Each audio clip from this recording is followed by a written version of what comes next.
An opportunity now in Cleveland with a quarterback situation that, honestly, he can come out of and win the job. I think he'll do well. I really do. I think the kid works really hard. I think he loves the game of ball. And when it comes down to it, if you have a guy like that loves the game, obviously grown up around it his whole life, I think he'll be successful. He has a tremendous luxury to change plays at the line of scrimmage and what he sees. But you got to take into account that this kid has started every game in his high school career. This kid has started every game in his college career but one. He's seen a lot of football. So it's not too many complex defenses that you could throw at him that he hadn't seen. He's seen all of them. What happened behind the scenes in Miami last week left NFL scouts, general managers, and team owners completely shocked. Shedeur Sanders put on a performance that was so sharp, so precise, that even the most experienced talent evaluators, people who've been doing this for decades, are now second-guessing everything they thought they knew about quarterback play. The buzz started quietly on Tuesday. By Friday, it was all anyone in football circles could talk about. And now it makes total sense why Deion Sanders has been so confident about his son's NFL future. What you're about to hear could seriously shift the way you see the 2025 NFL Draft. But before getting into the details of that private session, take a second to think about this. How many times have we seen quarterbacks hyped up only to fall apart under real pressure? How often do college stars shine in the NCAA but fold when they step into the NFL's high-stakes environment? The league's history is full of QBs who looked unstoppable in college but couldn't cut it at the next level. That's exactly why what Shedeur did last week is so unbelievable. This wasn't a flashy highlight reel against weak college defenses. It wasn't a carefully edited clip designed to go viral. This was a real, high-stakes NFL-style workout, with all the pressure you can imagine. Here's what we know. About 3 weeks ago, word started to get around that Shedeur had scheduled a private workout in Miami. But this wasn't just any workout. It took place at a top-tier training facility, the kind of place where legends like Tom Brady and Aaron Rodgers go during the offseason to sharpen their skills. It's a spot known for its privacy and intensity, far away from media noise. But here's where things got really serious. Shedeur didn't just bring in a few position coaches or local scouts. He invited the big names, the harshest critics. These were evaluators who don't get impressed by flashy stats or famous families. Think former NFL defensive coordinators who've built entire careers on shutting down elite QBs. Think scouts who've analyzed everyone from Peyton Manning to Patrick Mahomes. And they all showed up. Every one of them. Inside the facility, the vibe was intense. 15 NFL decision makers, execs, scouts, and coaches were spread across the field. Clipboards out, stopwatches ticking, no smiles, no reactions. Just stone-faced pros who don't hand out compliments lightly. Then Shedeur walked onto the field. No hype, no background music, no cameras trying to catch a viral moment. Just him, carrying the weight of his family name and the hopes of Colorado fans everywhere. The place went silent. And what followed? That's when everything changed. I think he's done a great job. He's a super nice kid. Those guys, the people I work with that interview him and stuff, he's a great guy. He's just got to, he's got to kind of put himself under the radar and work every day, which he seems to be doing. The first drill looked pretty basic on the surface.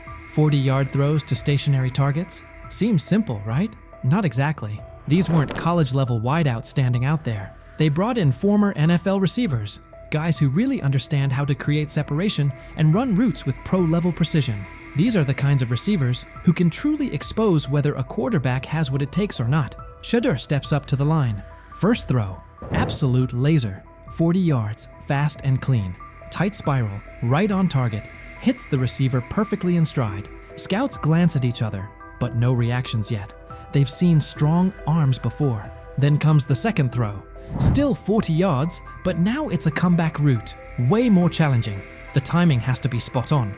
The throw needs to be out before the receiver even makes his cut. Shedeur doesn't just hit the pass. He reads it ahead of time, releasing the ball before the receiver even turns. When the ball lands right in the receiver's chest, just as he comes out of the break, even some of the veteran coaches are caught off guard. One scout literally drops his clipboard. And that was just the warm-up. The real challenge came next. Game simulation. Imagine this. A mock defense made up of former NFL players. Not fringe guys, but legit starters from just a couple of seasons ago. These defenders know how to bait quarterbacks, disguise their coverage, and turn up the pressure.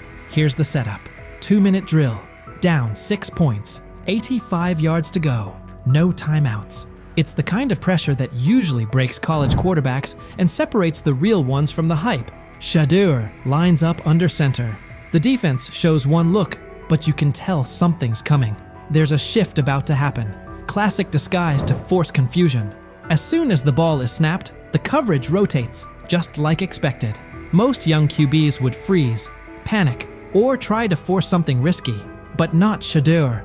He steps up into the pocket with the kind of calm you see from seasoned pros. Eyes downfield the entire time. Then, he sees it. A tiny window, open for maybe half a second. A slot receiver breaking on a dig route, the linebacker trailing just behind. That window is so tight most college QBs wouldn't even attempt it. But Shedeur doesn't hesitate. He fires a strike right between two defenders, hitting his receiver in perfect stride. The linebacker stops mid-step, stunned. The safety trying to rotate over just shakes his head, like he can't believe what he just saw. The scouts lean in. They know they're watching something rare. And the best part? This was only the beginning. Incredibly accurate. Yes. He really understands not only offensive football, but he understands what you're doing as a defense, so he'll pick you apart that way. He processes quickly. Like, all those things to me are big-time attributes. And I just remember last year at this time, Bo Nix falling. People saying, hey, Bo Nix is going to be a second-rounder, and Bo Nix is not. By the way, that guy was one of the best. But now they can't have him. The same people responsible for his slide in the draft are the ones scrambling. They called him cocky, arrogant, threw every label at him, hoping it would break him. But through it all, Shedeur stayed cool. He didn't let the noise shake him or throw him off course. His mindset never wavered. He knew exactly what he brought to the table, and no amount of criticism was going to change that. Instead of folding under the pressure, he locked in even more. Their doubt didn't shake him. It fueled him, because deep down, he knew that what he showed on that field wasn't some lucky moment. It was real.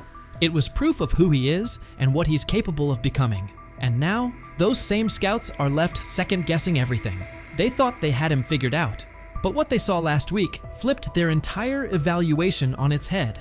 At first, they saw attitude. They saw confidence and labeled it arrogance. They judged him before really watching him. But Shedeur didn't let it affect him. Instead, he showed exactly who he is when the lights are the brightest. And now those same scouts, the ones who once questioned if he had what it takes, are sitting in silence, unsure of what they just witnessed. His performance is making waves, and suddenly their early opinions are starting to look shaky. They didn't just see a strong-armed college quarterback out there. They saw a leader, calm, smart, in total control. The more his confidence grows, the better he gets. And now, they're starting to realize they might have missed something big. What they once brushed off as ego now looks more like confidence that can't be rattled.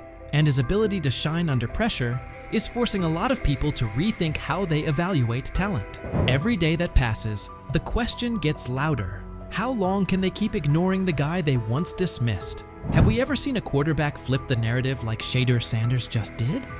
How often do players get counted out because of assumptions or snap judgments? How many times is confidence mistaken for arrogance? And how much potential gets overlooked because of it? Maybe this is that turning point. Maybe those very traits we criticize in young players are actually the ones that turn them into something great. What if Shedeur is exactly the kind of quarterback the league's been missing? What if we're watching the start of something special? So what do you think? Could Shedeur Sanders be the real deal? And what kind of impact will his rise have on the 2025 NFL Draft? And it's not a knock, it's just how he plays in that spread wide open offense, and you project that to a spread wide open field. Yes, the arm may not be as strong. I can't imagine there's many people that think Dylan Gabriel's a better quarterback than Shedeur Sanders. I don't care where they were drafted. And if the Browns are the one team that thinks that, then I'm going to suspect it's not true. I never root against anybody. Yeah. But I'd be surprised if Dylan Gabriel's ever a legitimate starting quarterback for the Cleveland Browns. I'd be surprised. I just don't think. Big news coming out of Cleveland. The competition for the starting quarterback spot is getting intense. Right now, it looks like Shedeur Sanders is pulling ahead in the race for QB1, while Dillon Gabriel is starting to raise concerns about whether he can hold onto the job. Gabriel was brought in for his size and physical presence, but things haven't been going his way. His arm strength and overall throwing performance during training camp have been underwhelming. In contrast, Sanders has been consistently outperforming him on the field. At this point, Shedeur Sanders seems to be on track to take over as Cleveland's starting quarterback. This shift could have big implications for the team moving forward. Initially, Gabriel was drafted before Sanders and was widely seen as the likely pick for the top quarterback spot. But there's been one major issue that keeps coming up: his height. At just 5'11", Gabriel's size has become a real concern, especially in a league where physical stature can make a big difference. Throughout training camp, Gabriel has had a tough time making long throws with the kind of ease people expected from him. In a position that demands both power and precision, that's a tough weakness to overcome. Meanwhile, Sanders has continued to turn heads with his ability to deliver accurate deep passes, using his long limbs and natural throwing ability to his advantage. It's become clear that Sanders has taken control of the QB battle during camp, while Gabriel has struggled, particularly when facing pressure or a crowded pocket. That's now led to a lot of talk from analysts, who are wondering if Gabriel's lack of arm strength and ability to perform under pressure might be too big of a hurdle for him to succeed in the NFL. The big question now: how can a quarterback with such a serious gap in his game expect to survive, let alone thrive, in one of the most competitive football leagues on the planet? Gets the ball out, he's accurate. As far as how's that translate to the National Football League, I just don't see it. I don't know why. I'm sure he's a great kid, he plays his ass off, he's a winner, but when I watch him on tape, nothing really excites me about his game other than the fact that he's pretty accurate, got a quick arm. Dillon Gabriel's struggles became pretty obvious during OTAs and minicamps, where some key issues in his game started to show. One particular rep stood out: he looked noticeably worried about defensive linemen swatting down his passes at the line of scrimmage. That concern led him to start releasing the ball a bit higher than usual, and it threw things off. Some of his passes ended up sailing over his receivers' heads, while others got tipped right at the line. It's definitely something he'll need to work on if he wants to seriously compete at the pro level. Dillon Gabriel raises a lot of eyebrows of concern. As you guys know, he had a ball batted down today, and it turned into an interception, pick 6. And you guys can see right here, this was a cause of concern coming into the draft when it pertained to Dillon Gabriel, is how, his smaller frame. You guys seen it with the Johnny Manziels. Just kind of with those guys, the smaller frames, getting balls batted down to the line, ultimately turns into interceptions. That being said, both Dillon Gabriel and Shedeur Sanders have things they need to work on. Neither of them is flawless, and the quarterback competition is still very much alive. Sanders has shown more consistency throughout camp, but nothing is set in stone just yet. Both quarterbacks are still in the running, and the battle is only getting more intense. While Gabriel was having his share of mistakes, Sanders was out there dropping dimes during practice. His throws were on point, showing off some serious precision and smart decision-making. One play in particular stood out. He connected with his tight end on a corner route near the back pylon. It was a tight window, with a linebacker trailing, and the receiver pressed at the line. But Sanders placed the ball perfectly. It was a textbook read. As soon as the safety bit on the short route, Sanders quickly recognized the one-on-one coverage and took the deep shot without hesitation. That kind of situational awareness, paired with his accuracy, is what's giving him the edge right now. There's even been some chatter that Cleveland may have picked up Dillon Gabriel just to block another team from grabbing Sanders. According to reports, owner Jimmy Haslam was very interested in bringing Shedeur on board, but not everyone on the coaching staff was sold at the time. Regardless of those early disagreements, Sanders is proving himself where it matters, on the field, showing that he's ready to compete at the highest level. There's a lot of speculation. He wanted Shedeur Sanders. The staff drafted Dillon Gabriel, Oregon, 2 rounds earlier.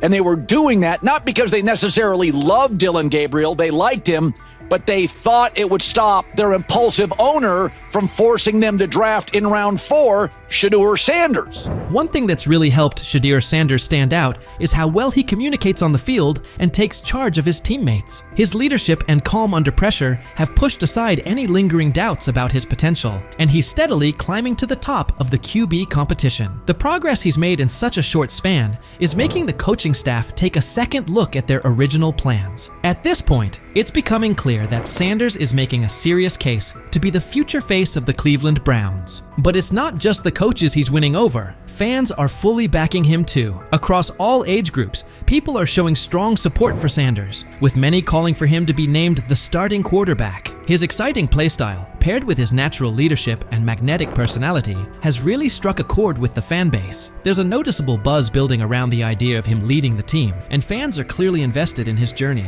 The hype isn't just about what he could become, it's about the energy and spark he's already bringing to the team. Fans want someone who can lead, inspire, and get results. And right now, Sanders looks like that guy. Even veteran quarterback Joe Flacco had high praise for him, saying Sanders puts a smile on his face, not just because of how he plays, but because of the positive vibe he brings to the locker room. It's obvious that Sanders is leaving a strong impression on everyone, from coaches and analysts to his teammates. I don't know if it has an impact on much, but Shedeur's been great. I mean, he's a lot of fun to be around in those meeting rooms, and I think so far there's been, at least once in the meeting room that he's made me crack a smile, and that's what it's all about. He's a young guy trying to learn some football and come out here and practice well and do those things. And like I said, he's been a lot of fun. I mean, he's come up to me and.